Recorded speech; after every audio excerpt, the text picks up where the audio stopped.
Hello and welcome to the NBA Finals Game 5 preview.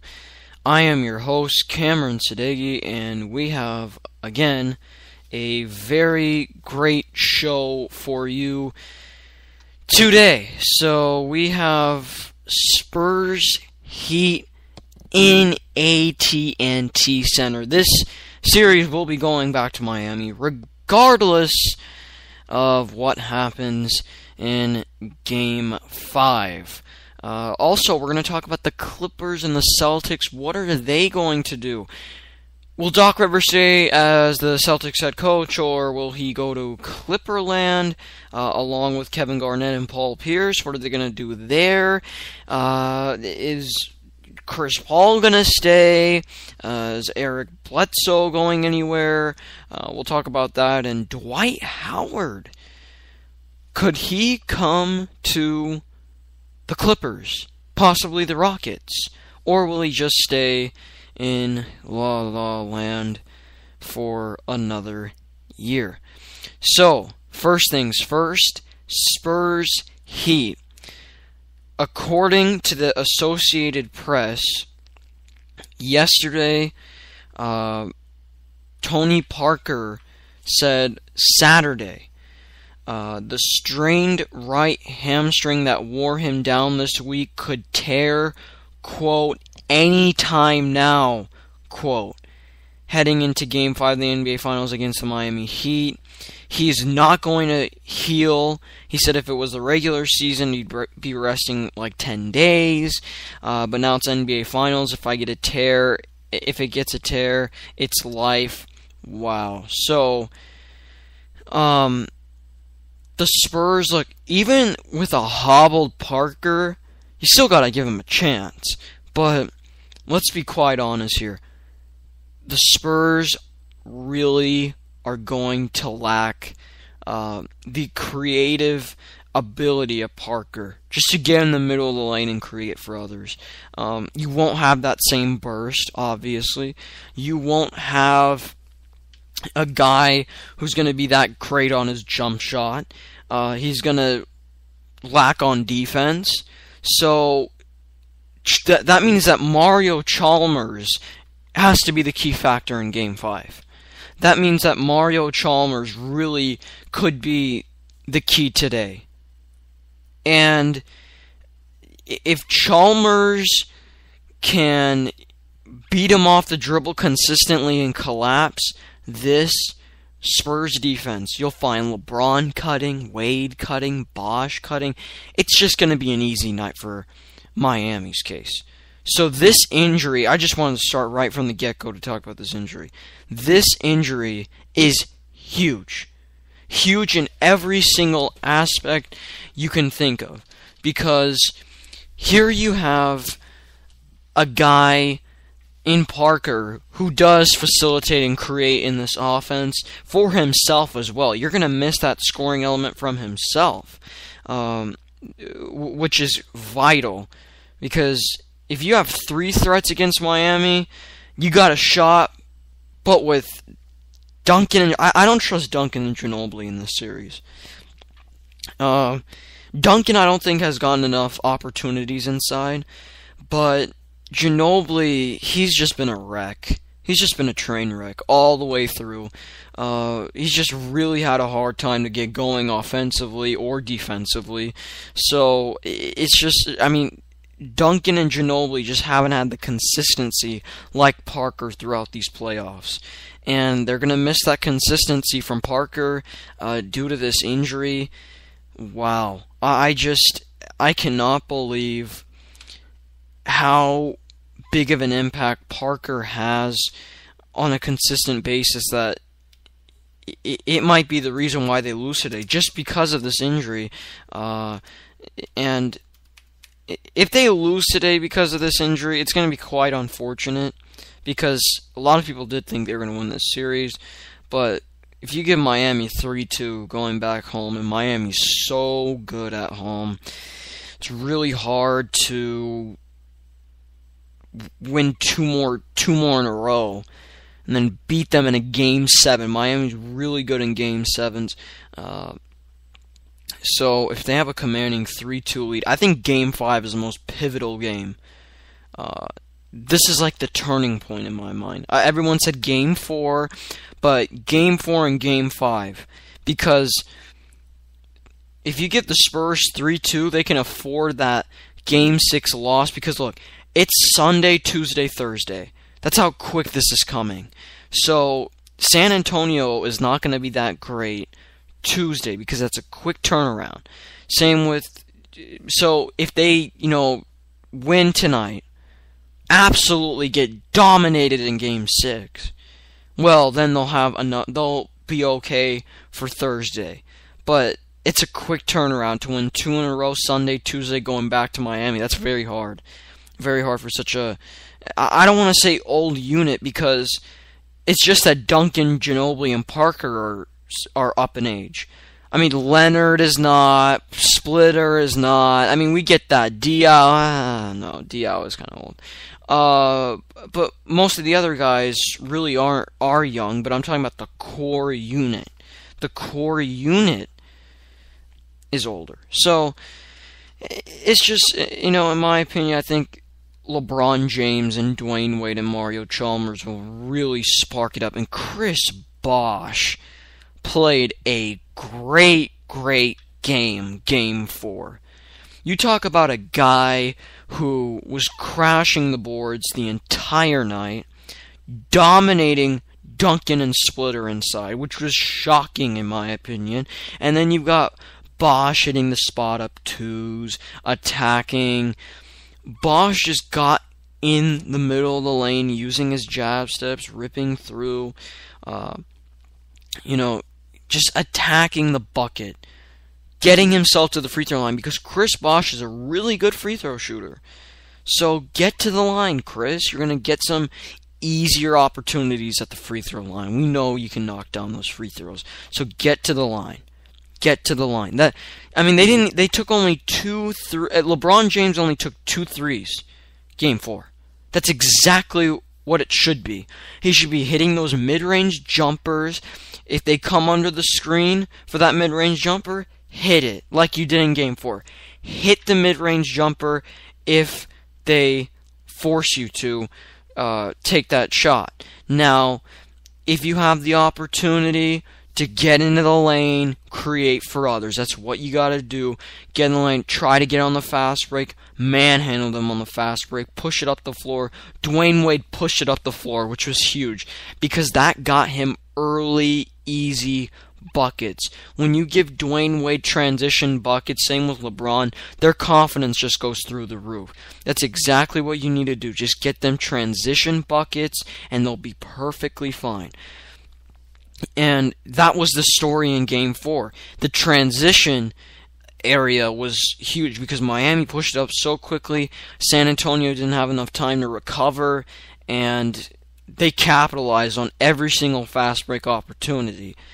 So if Miami can do the same thing in Game 5, then they could go 3-2 in Miami and be very, very confident that they can lock the series up and be hoisting the Larry O'Brien Trophy in South Beach at American Airlines Arena. The King's second ring, D. Wade's third ring, Chris Bosh's second ring, Eric Spoelstra's second ring. Now, do I see that happening? Who knows? This has been the most unexpected, crazy, wild, bizarre series I've ever seen. You talk about momentum swings that are crazy. Game 1, that was the only close game in my opinion. Well, it was kind of obviously it was the closest game because there was only like a 4-point differential at the end. But if Game 2, wild. Game 3, even wilder, when they went 16 for 32 from the three-point line, and I mean San Antonio. Game 4, Dwayne Wade looks like the 06 Wade. Chris Bosh looks like the 05 Bosh from Toronto, and LeBron James looks like the MVP that he's always been. Then you have Game 5, which is tonight. Does San Antonio respond? Does Miami hold on? That's the big issue. We don't know because this is the most unexpected series. What you expect doesn't happen in this series. Doesn't. So, for those saying, well, Miami's going to win because they're young. No, it has nothing to do with youth. It has nothing to do with that. The Parker injury could be huge. If he gets a tear in the middle of the game and, he's hobbling and he's like 60%, 70%. I think he's 70%, 80% right now. If he's like 50, 60%, Chalmers can just flat out break him down off the dribble if that's the case. And force him to work on defense. Then it will be a clear advantage for Miami. But that injury, you got to keep track of that every single trip down the floor. It's going to be very critical down the stretch. Very, very critical down the stretch. So, this is going to be a very great game. ABC, 5 o'clock p.m. Pacific time, 8 o'clock Eastern time, AT&T Center, San Antonio, Mike Breen, Jeff Van Gundy, and that whole ABC crew. ABC's been doing a pretty good job, I have to admit. I would like TNT to be doing the NBA Finals, but I can understand why the NBA would go with ABC just because of cable issues and, the visibility and all that. That's totally understandable. But I have to give credit where credit is due. ABC has done a good job. ESPN has done a pretty good job for the coverage of the NBA Finals. And we'll see how this game comes out. Now, Miami, you know what? I'll give you my prediction very soon, alright? It's just, what are you going to get for Miami's sake? What am I going to get from Ray Allen again? What am I going to get from Birdman? What am I going to get from Mike Miller? Mike Miller's been the savior for the Miami Heat. If I get those same contributions from Mike Miller, if I'm a Miami Heat fan or from Miami Heat player, you're going to win this basketball game because you're going to stretch the floor and force San Antonio to cover those areas that it's very hard for any defense to cover. If you got a guy like Mike Miller who can stretch that floor out, it's very hard to play good help defense. Now then you have Parker and company. Leonard didn't play that good of a game. Danny Green, Gary Neal. I need more from them. If I'm a San Antonio, I need more from them. You talk about the ball movement, they just couldn't do anything with ball movement. Miami's intensity and defense last game was incredible. Their rotations were on target. They were closing out great. They ran them off the three-point line. That's what I talked about earlier. Run the Spurs off the three-point line. And that's exactly what they did. That's exactly what they did. Yes, did they give up layups? Yes, did they give up opportunities at the rim? But did Kawhi score as much? Did Neal score as much? Did Green score as much?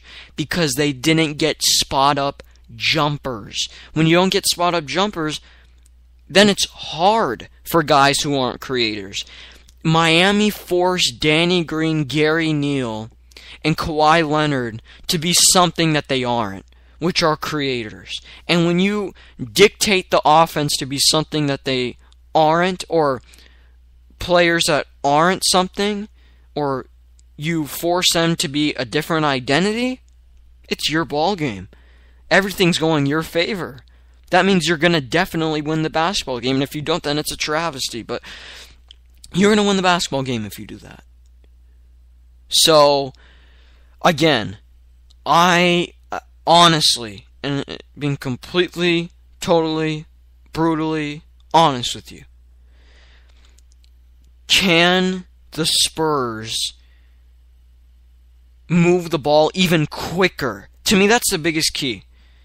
Can you move the ball quicker? Because if they can move it faster than the rotation of the defense of Miami's defense, then they'll get those spot up threes, and then they won't be run off the three-point line. That will be huge. that will be very, very critical in order to find out who gets the victory today. Well, if you want to be on the show today, you can call 949-456-2911. Happy Father's Day, everybody. Didn't mention that in the beginning of the broadcast, but you can tweet me at SM_Cameron. You can call 949-456-2911. 949-456-2911. So, Father's Day, special day for Dwayne Wade because of the child custody issue. And you know what was really interesting?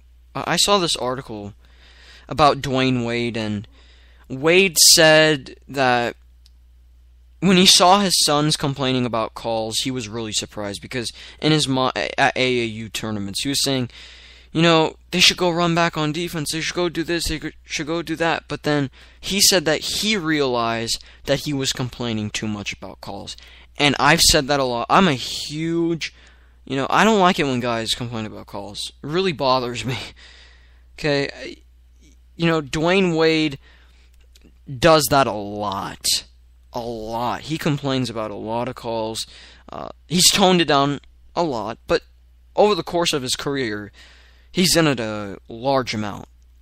And I hope, he tones it down, and I'm happy he realized, what his sons are doing, and, he's a good guy. Dwayne Wade's a good guy deep down, but sometimes he just gets caught up in the moment, in my opinion. I think that Dwayne realizes what he's doing, and he's going to make sure that he doesn't do it again. Or he just calms it down, tones it down.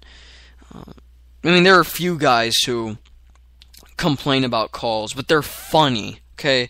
It's not whining, it's necessarily, but it's more, I don't want to say mean spirit, no, I want to say more of a humor way. You look at Rasheed Wallace, ball don't lie. Look, Rasheed's just, I wish we still had Rasheed. I love Rasheed Wallace and the way he just, complains about calls. Because it's funny. It's not, whining, necessarily. It's, it's ball don't lie. It's ref, what are you thinking type of material. It's not, oh, what type of call was, how bad of a call was that, and, cursing them out. No, Rasheed isn't that type. Rasheed is, okay, we're going to have a little bit of fun here. I'm going to make a fool out of myself in the process, but whatever. We're just going to have fun here. Rasheed ball don't lie. Too bad he had to retire. Rasheed Wallace. I don't know why I just went on a tangent about Rasheed Wallace, but Rasheed Wallace is one of my favorite players of all time. Just good dudes in the NBA. Rasheed Wallace. Let's take a quick break. I'll come back and tell you about my prediction. We'll talk about Celtics Clippers, and then we'll get to Lakers Clippers. There are so many trade rumors out there right now. You talk about Howard going to the Clippers? Blake Griffin's a Laker now? Maybe? I don't know. I thought Dwight Howard was going to be a Rocket. I guess not. Will Eric Bledsoe be a Celtic? Will DeAndre Jordan be a Celtic? Will Doc Rivers go to the Clippers? Or will Lionel Hollins or Brian Shaw? Or maybe even George Karl? How about this? I'll tell you after this 30-second break. NBA Finals Game 5 preview. My prediction for this game is that, I don't know. I can't believe I just said I'm going to give you my prediction, but I don't know. And I'll tell you why I don't really know for sure. Because last game, I was right that Miami won. I only thought Miami was going to win by 5. but Miami just completely blasted the San Antonio Spurs. Now, back and forth. Heat win one day, Spurs win the other day. I don't want to say San Antonio for this reason. I don't know how that hamstring is going to hold up for Parker. And I think that's a huge critical part in this series. Now, are we going to get the same Dwayne Wade again? I really don't know. It's a huge question mark. The guy, again, he's going through a lot physically. Bosh, he can be a little inconsistent at times. I mean, if he's attacking the lane, then yes. But if he's not attacking the lane, if he's settling for threes, settling for tough jumpers, then no. But, again, will LeBron... I'm not worried about LeBron necessarily. I'm worried about Dwayne Wade, Chris Bosh, and the rest of the crew. San Antonio, I'm worried for Parker, Duncan, and Ginobili. I'm not really worried about the bench or it's the opposite, actually. I'm worried about the role players for Miami, but I'm not worried about the role players for San Antonio. So, the star players, the star guys, Duncan, how many times are you going to feed it to him in the post? You got an advantage right there. Ginobili, highly inconsistent.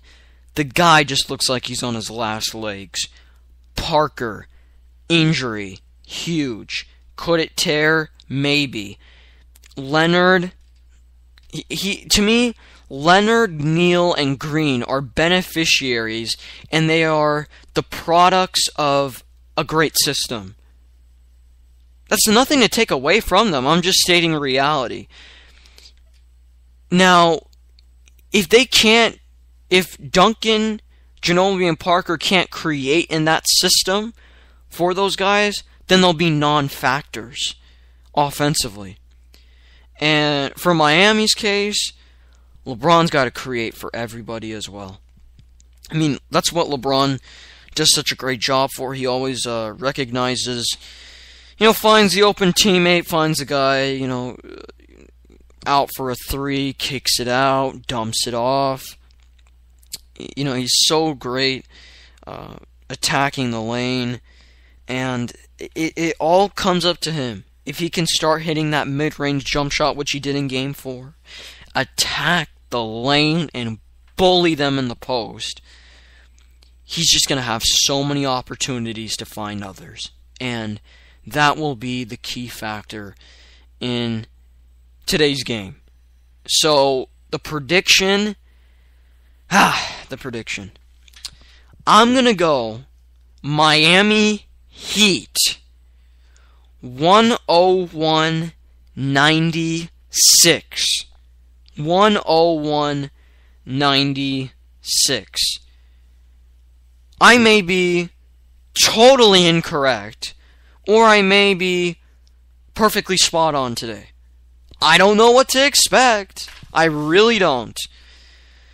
This is the one series I've ever seen in my life where I've said, I have no idea, I have no clue what's going to happen next.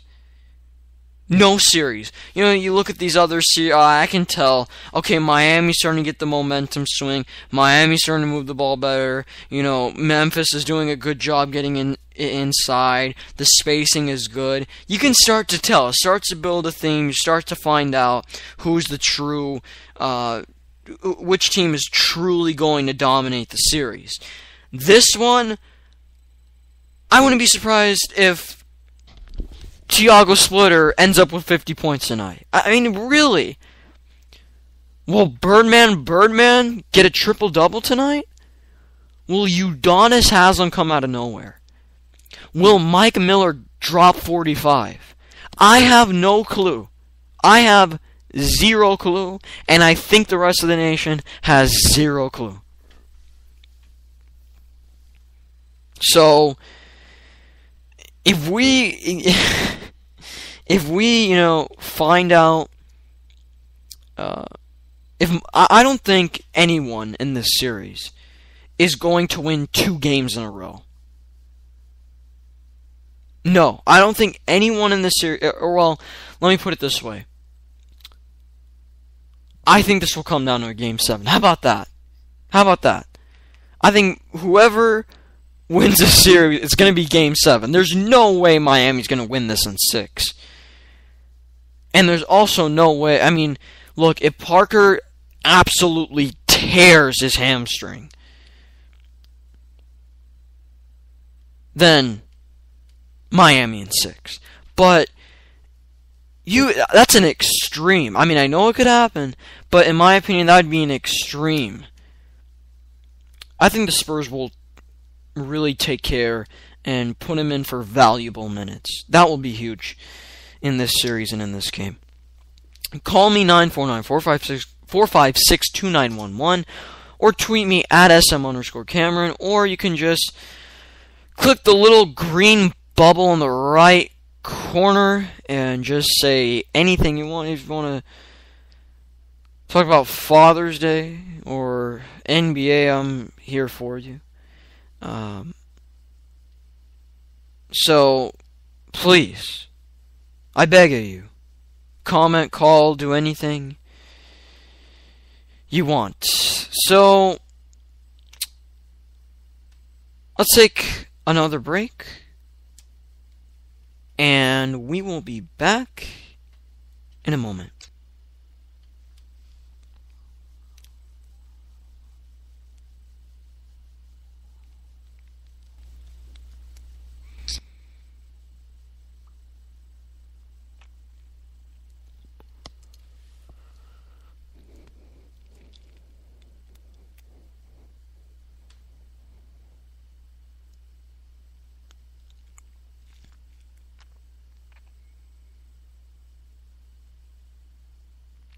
Lots and lots of rumors. Clippers, Celtics, Lakers, Clippers. You probably have heard it. Everywhere you go. Dwight Howard. Is he coming? Is he coming to Clipperland? Is he going to the Rockets? The Celtics and the Clippers. The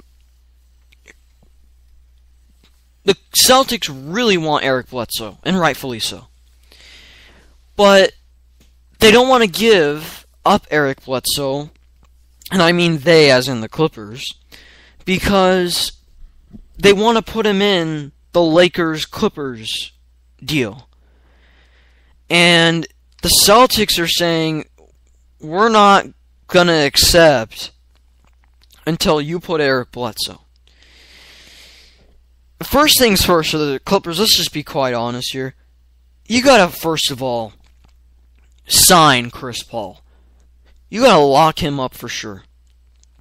And make sure that you don't go anywhere else. If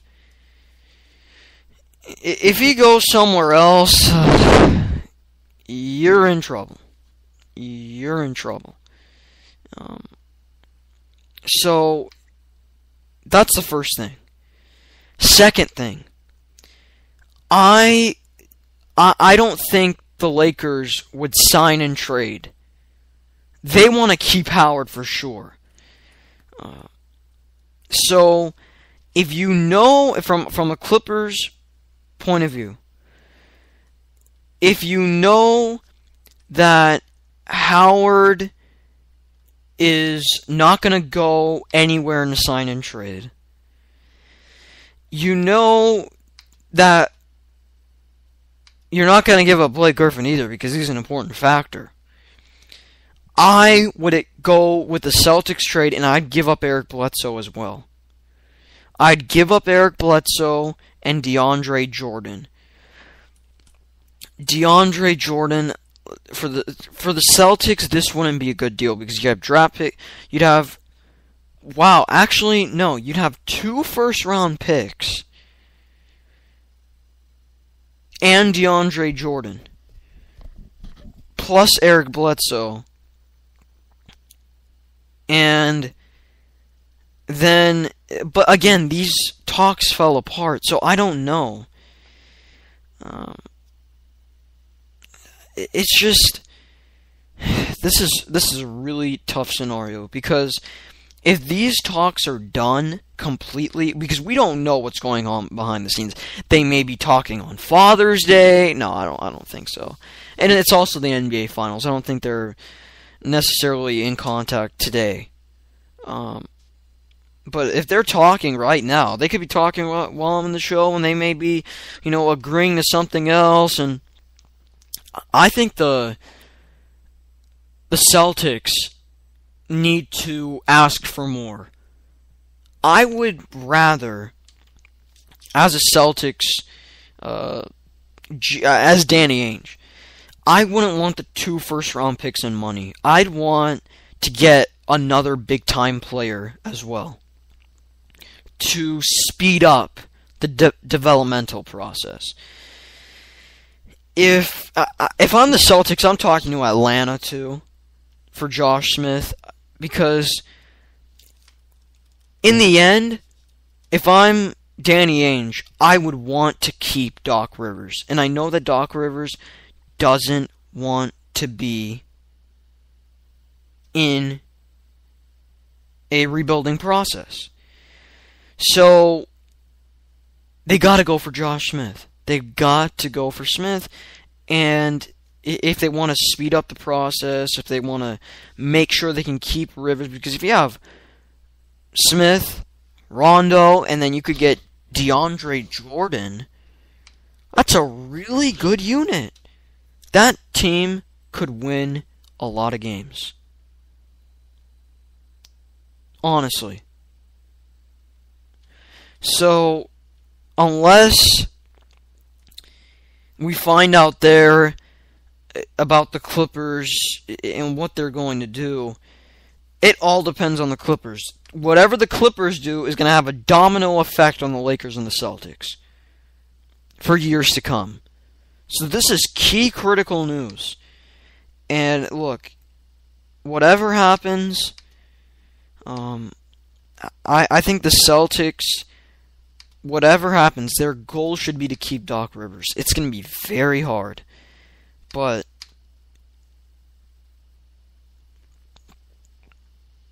anything's a possibility in the NBA. We've seen crazy things happen in the NBA, and who knows what will happen. Let's see here. Let's take one more break, and we will be back in a short moment. And also, another thing I just want to point out, with Lionel Hollins and George Karl, I believe that George Karl would be a really good fit in Clipperland as well. And Lionel Hollins would be a good fit in Denver. First of all, this coaching carousel thing is really bothering me. Why in the world is Vinny Del Negro, George Karl, and Lionel Hollins, and, well, Doc Rivers, the Celtics really want to keep him. It's not like they let him go on purpose, or they haven't even let him go. But assuming he's going to go too, you got 4 top 5 coaches in this league out in the market. Unbelievable. 4 top 5 coaches out in the market. What are these franchises thinking? Seriously. You got Lionel Hollins. He led you to 56 wins in your franchise. You've never had 56 wins in your franchise, the most ever in the regular season. You get to the playoffs. Yes, you got swept, but you took them to the Western Conference Finals. Lionel, it rhymes. And they fire him. Vinny Del Negro. Yes, he got bounced out twice in the first round. but he's a pretty good defensive coach. Offensively, some issues, but he took you far. The Clippers really weren't supportive of their coach, which really bothered me. I don't like how the Clippers players and the organization weren't respectful of their head coach. George Karl. Yes, Denver, I know you want new blood. I get that. But you guys could have won the first round. I get that. You lost. But you faced a great Golden State team. It's not George Karl's fault for Danilo Gallinari to go down.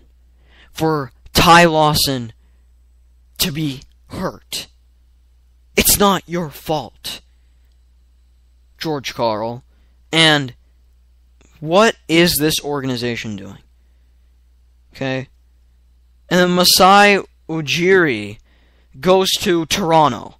Which, why do you give up Ujiri? He's one of the best GMs in sports.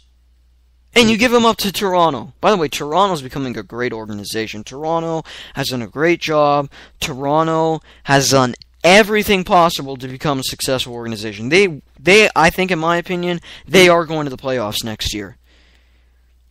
So, you got all those things going on. Doc Rivers, he doesn't want to be in the rebuilding process. I get it. Okay, that, I mean, I understand. I understand that. I mean, the Celtics don't want to let him go. You can obviously tell. But, look, if you're going to go into that rebuilding process, Danny Ainge loves Doc Rivers. We know that. And I don't think they really want to let him go. So, but assuming he goes, 4 of the top 5 coaches in the market gone, going somewhere else. Crazy year. Crazy year. I would like to thank everyone here on National Sports, and I would like to say Happy Father's Day to all the great fathers out there. And really appreciated doing this show. I wouldn't expect a lot of listeners at all because it is Father's Day, and I'm proud if you spent time with your family. So, you don't have to listen to the show.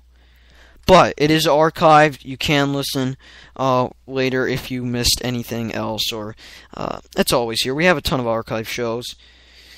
So, please listen to our archive shows that we've done recently if you've missed any here on National Sports on Spreaker.com.